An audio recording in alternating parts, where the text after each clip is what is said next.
Tuesday, February 11th, City Council press conference. Today you're very lucky to have myself, Councilor Thomason, and Councilor Basie. It's pretty cold out there, so we appreciate all of you that have showed up here today. One of the topics that we're going to discuss is the Delbridge Museum, and we have a vote on that tonight. And my colleague is going to kind of go into a little bit more in depth and something that she would like to talk about in regards to that. However, I just wanted to kind of start off by saying I was put on the working group shortly after I was elected, and just proud of the work that the work group was able to do.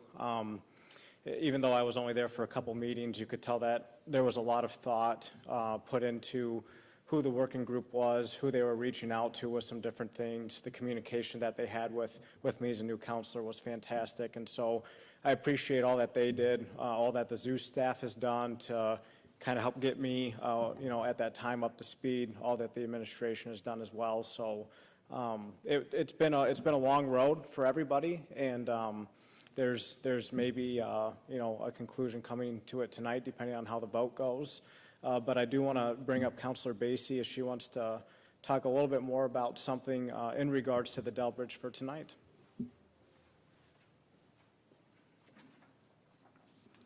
Thank you, Councilor Thomason. And I'll just, before I jump into this, I just want to echo, or maybe just extend my gratitude towards the folks in the working group, Councilor Thomason, Councilor McCorris, that was all part of that, and previous Councilor Jensen, that really kind of paved the way for some conversations. There's a lot of information to sift through on this one. And I don't think that that's a surprise to anybody. I think as I say that, you're probably like, yep, we know. And so there's been a lot of information I know that Councilor Thomason has been pouring over through the work group, but then also myself and my other colleagues as we prepare for tonight's vote. And so there is an amendment that I will be bringing tonight to the resolution that I want to share with you guys a little bit about. Before I jump into that, for me personally, I'm a fourth-generation Sioux Falls resident, and so I have some pretty vivid memories of this collection. My sisters and I would go there on cold days like today, exactly like today, and run back and forth and push the different buttons to hear the sounds of two animals at once.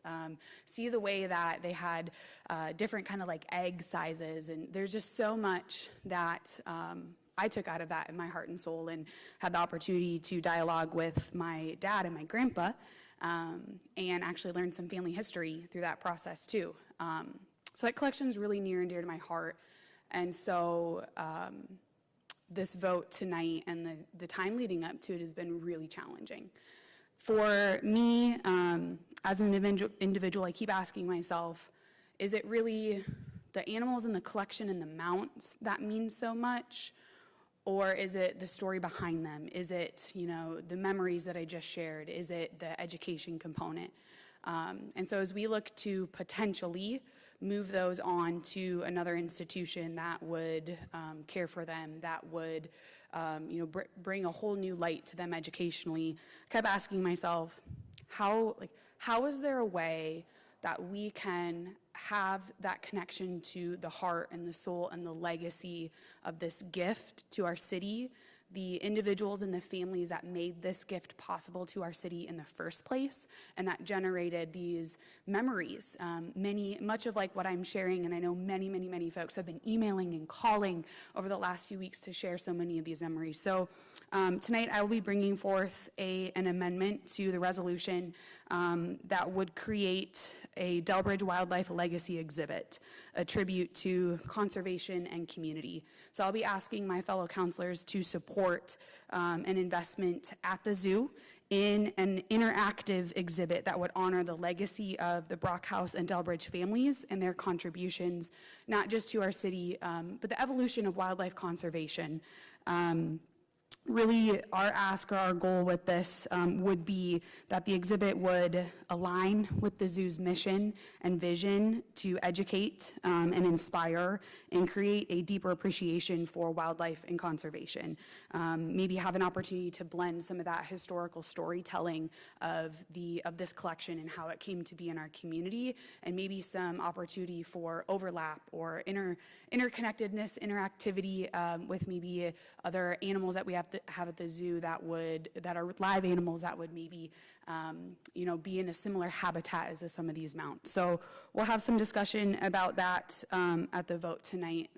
But really, my hope, my vision with this ask, with this amendment, should I have the support of my colleagues, would be that we acknowledge that this gift to our city was profound and it was significant. And when we accept gifts and when we say that we're going to take care of something and that we're going to have something out in the community for folks, that we continue that and that we honor that legacy.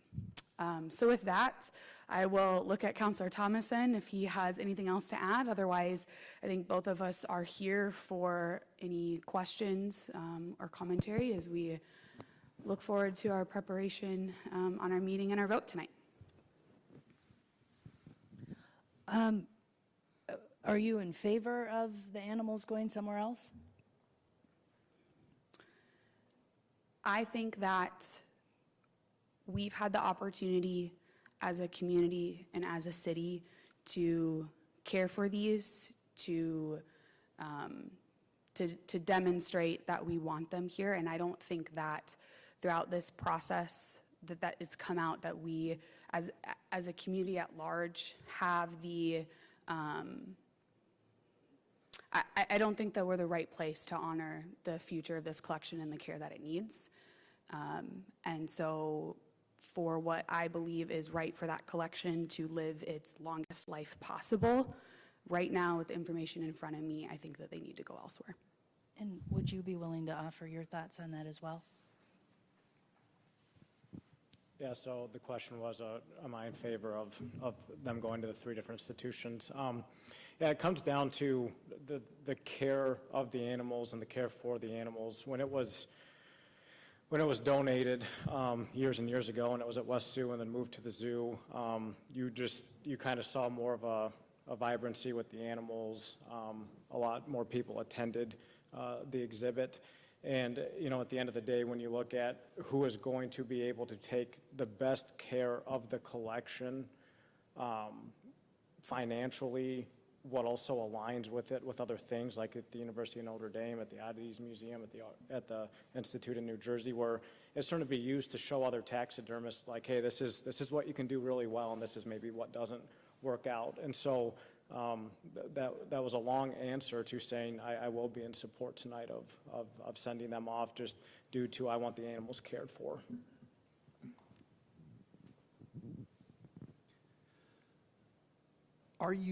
How do you explain, I don't want to say justify, but explain the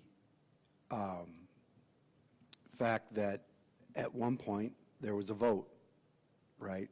The community, albeit 40 whatever years ago, voted to spend taxpayer money to build the place,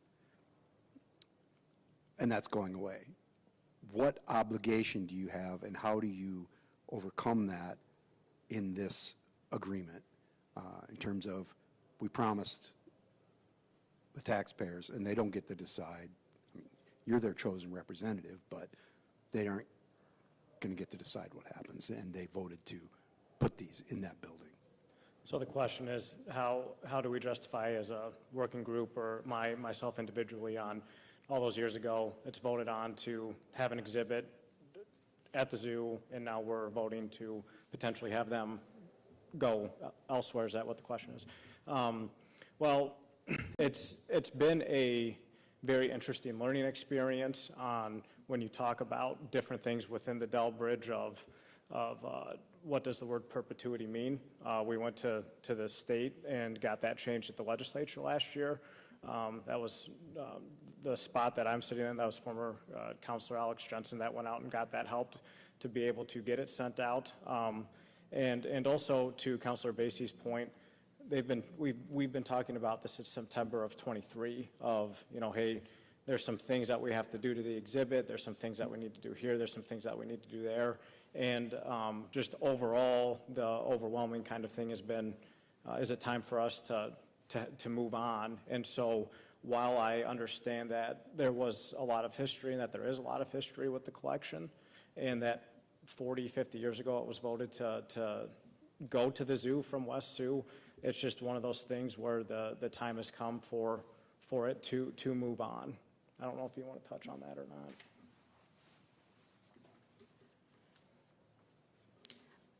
I would first start with just acknowledging that this is a challenging vote, and I wish it wasn't on our desk.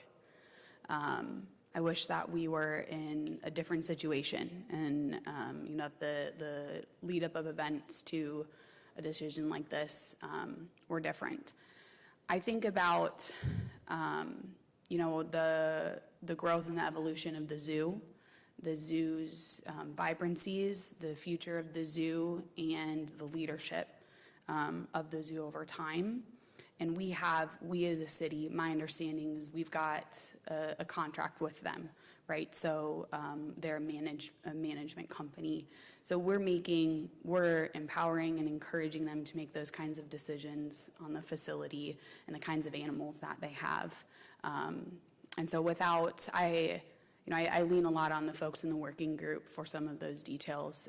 But my understanding with the information in front of me, that's a lot of how I view this, is that looking at, what place does this collection have in the continued evolution of a successful and vibrant zoo, and is there a place for it? What would that place be like?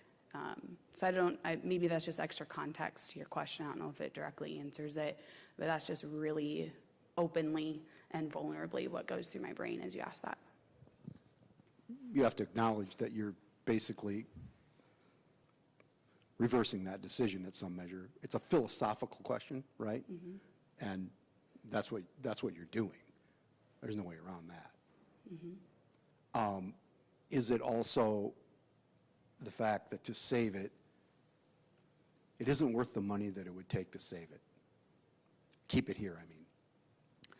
I think ultimately, Councilor Thomason hit on this, and he's more abreast of the details of the specific locations that are proposed for these specimens to go to.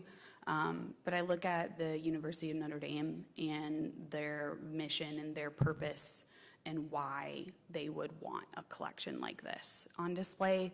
And that, to me, fits better. That this collection would be cared for immensely, and it would have the continued lifespan as opposed to being where it is or where it has been next to the zoo. I think that, that's the philosophical side of it, I think, is what is the purpose of the institution where this collection is potentially being housed. But to house it somewhere else in the city would cost too much money than it's worth. I think that we've had, this specific situation has gotten a lot of publicity, probably more than many decisions, many votes that come across our desk. And so, when we think about what things would cost, there hasn't been, the vocalized investment or donor base to potentially support with an investment like that, not just upfront in an appropriate facility, but then in the ongoing care. Is it fair to say that that it's not a large number of people who have expressed deep reservations about the plan and that would help organize and or finance an alternative? There aren't enough people that want to do that to make it possible. I don't think in the way that we've seen donations or, other philanthropy come forward in other projects. I would say that most people that I talk to outside of, the emails and the phone calls and stuff that I get when I'm out asking folks and seeking commentary, a lot of what I'm hearing is, gosh, it's a shame. It's a shame that they would be thrown away. And so I think that there is some information, some maybe lack of awareness of some of the work or the information that that's a result of the working group.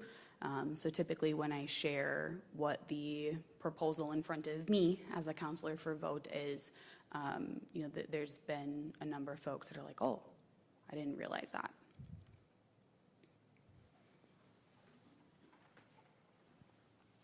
You know, there's probably more to it too than just the financial component, right? It's where does it go? And so you can look where they have the master plan on the zoo, and it's a fair walk. I mean, you walk into the building and you've got to walk past a couple of exhibits. So on a day like today, how many people are going to be super interested in doing that? Well, then you can maybe look at the outdoor campus. Well, it's the outdoor campus.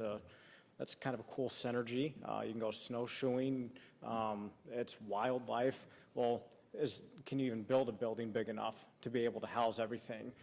When you look at traditional museums nowadays, you know, it's kind of a U shape, right? So that you walk in one door and then you walk around and then walk out the other.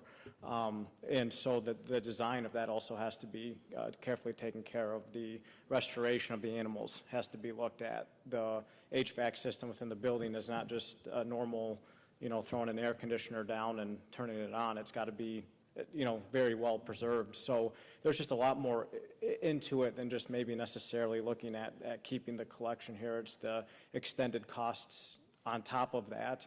And it's an unfortunate situation where it's, you know, both sides have really good points on some that really want to see the collection go elsewhere and others that want to see the collection stay here. For every argument you can have on the one hand, you can have an argument on the other. And so it's our job to figure out what is the most pragmatic, middle of the road approach. And this is kind of what we've come up with. If the council does decide to move these animals out of state, will there be a final viewing opportunity for the public, or would anything like that be planned in Sioux Falls? As of right now, no. And Councilor Basie, I know you touched on it, but what exactly would, you know, your amendment creating something to honor the legacy of these animals, what exactly would that look like? An exhibit, an interactive exhibit on the zoo campus. Would that be where the museum is now? That's something that we'd like to collaborate with, you know, the zoo leadership team and their master planning process. You know, we, in kind of having this conversation and dreaming up this idea, you know, this is something that we want people that to want to go to. I actually mentally draw from the Kirby Science Center and some of those, you know, some of those kind of interactive opportunities that they have as a source of inspiration. So where that fits into their master plan, open to conversations, but something that will be in the zoo's infrastructure, and it will be something that folks can, that children, that people can do and be excited about when they go to the zoo.